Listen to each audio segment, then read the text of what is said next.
안녕하세요. 상담일기입니다. 오늘 전하고 싶은 이야기는 관계불안의 두 번째 이야기로 관계불안을 극복하는 방법입니다. 이전 이야기에서 관계불안의 원인에는 관계기술이 부족하거나 관계 상처가 원인이 된다고 말했는데요. 극복 방법에도 원인에 따라 방법의 차이가 있습니다. 첫 번째, 관계기술의 부족이 원인일 때는 반대로 관계기술의 발달이 해결 방법이고, 당연히 관계기술을 발달시키기 위해선 관계 경험을 늘리는 것이 가장 좋은 방법이며 유일한 방법입니다. 하지만 사람들과 함께하면 늘 불안하고 창피하며 어떤 말을 해야 할지도 생각나지 않는 사람에게 사람들과 많이 만나라는 말은 실현 가능성이 매우 낮은 말로 들릴 수 있는데요. 그래서 처음부터 이들에게 자율적으로 긴 시간 누군가와 함께 하도록 하는 것은 오히려 강한 불안감을 체험하게 하고 사람들과 만남을 더 피하게 만드는 요인이 될 수 있습니다. 따라서 이들에게는 모임의 시간이나 활동, 대화 주제가 정해진 구조화된 집단이 더 안전하고 편안하게 관계를 경험할 수 있는 방법이 됩니다. 구조화된 모임에는 스포츠나 사진 촬영과 같은 각종 취미 모임이나 혹은 전문적인 집단 상담 등이 있는데요. 구조화된 모임을 선택하는 데 있어서 중요한 부분은 자신이 정서적으로 견딜 수 있는 범위를 고려해서 선택해야 한다는 것입니다. 예를 들어 자기 표현을 다른 사람에게 하는 것이 너무 어려운 사람에게는 책을 읽고 생각을 나누는 독서 모임보다는 문학작품을 돌아가면서 읽는 낭독회가 더 효과적일 수 있습니다. 하지만 혼자서는 도저히 모임에 참석할 수 없을 만큼 어려운 상태라면 그래도 덜 불편한 주변의 누군가를 만나는 경험을 늘리거나 전문가인 상담사를 만나는 것이 효과적입니다. 그래서 개별적 만남에서 불편감이 줄어들게 된다면 이후 구조화된 모임에 참여해 볼 수 있습니다.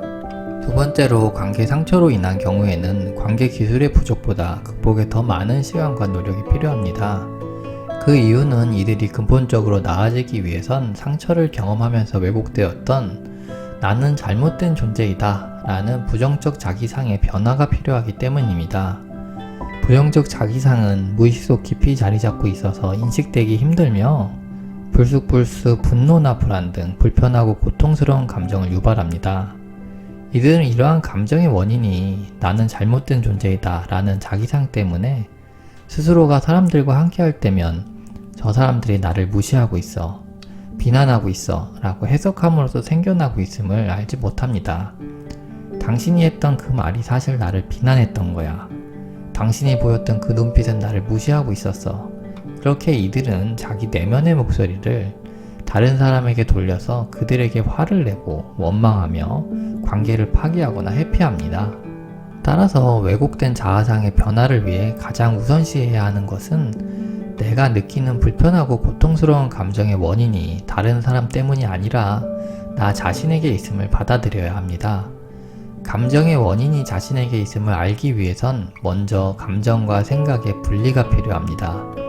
감정은 과거 경험을 통한 현재의 해석이지 진실이 아니라는 것을 꼭 기억하고 부정적인 감정을 느낀다면 먼저 자신에게 이렇게 질문해 보세요.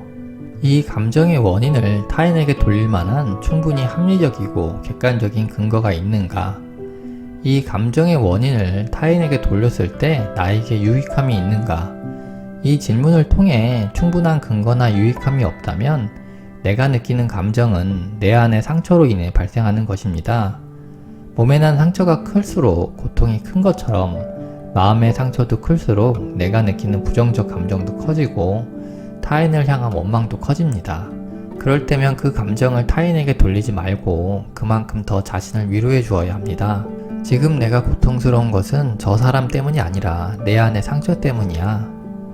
괜찮아, 견딜 수 있어. 아팠던 순간은 이미 지나갔어. 부정적인 감정을 느끼는 순간 이렇게 자신에게 말해보세요. 그리고 자신에게 유익한 방향으로 생각을 변경하는 연습을 해야 합니다. 관계에 대한 상처가 크면 클수록 새로운 관계는 회피하고 싶고 기존의 관계는 파괴하고 싶은 심리적 에너지가 크게 작용합니다. 이러한 이유는 이전에 경험한 상처를 또다시 받게 될지 모른다는 두려움 때문에 상처될 가능성 자체를 제거하고자 하는 심리적 작용입니다. 하지만 그 마음 깊은 곳에서는 누군가 나를 이해해주고 따뜻하게 보듬어줄 사람을 간절히 원하고 있습니다.